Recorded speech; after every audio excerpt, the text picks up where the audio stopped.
കേരള വ്യാപാരി വ്യവസായി ഏകോപന സമിതി സാനിറ്റൈസർ, മാസ്ക് തുടങ്ങിയ കോവിഡ് പ്രതിരോധ കിറ്റുകൾ നൽകി. SSLC പരീക്ഷയിൽ എല്ലാ വിഷയത്തിനും A+ വാങ്ങിയ കുട്ടികളെ യോഗം അനുമോദിച്ചു. കേരള വ്യാപാരി വ്യവസായി ഏകോപന സമിതി യൂത്ത് വിംഗ് കോതമംഗലം ടൗൺ യൂണിറ്റിന്റെ നേതൃത്വത്തിൽ മികച്ച വിജയം നേടിയ വിദ്യാർത്ഥികളെ ആദരിച്ചു. കേരള വ്യാപാരി വ്യവസായി ഏകോപന സമിതി യൂണിറ്റ് പ്രസിഡന്റ് ബേബി ആഞ്ഞിലിവേലി ചടങ്ങ് ഉദ്ഘാടനം ചെയ്തു. Youth wing president Shameer Muhammad അധ്യക്ഷത വഹിച്ചു. ചടങ്ങിൽ കോവിഡ് പ്രതിരോധ കിറ്റുകളുടെ വിതരണം യൂത്ത് വിംഗ് ജില്ലാ പ്രസിഡന്റ് ടോജി തോമസ് നിർവഹിച്ചു. മുഖ്യപ്രഭാഷണം യൂണിറ്റ് ട്രഷറർ പ്രസാദ് പുലരി നിർവഹിച്ചു.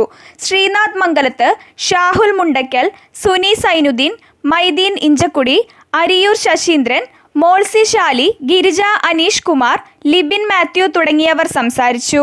ഈ മഹാമാരിയെ നേരിടുന്നതിൻ്റെ ഭാഗമായി ഞങ്ങളുടെ വ്യാപാരികളുടെ ഭാഗത്ത് നിന്ന്, വ്യാപാര സമൂഹത്തിൻ്റെ ഭാഗത്ത് നിന്ന് മാധ്യമ സുഹൃത്തുക്കൾക്ക് ഞങ്ങൾ ചെയ്യാവുന്ന ഒരു ചെറിയ പ്രവൃത്തിയായി മാത്രം ഞങ്ങളിതിനെ കാണുന്നു. News desk, Perumbavoor.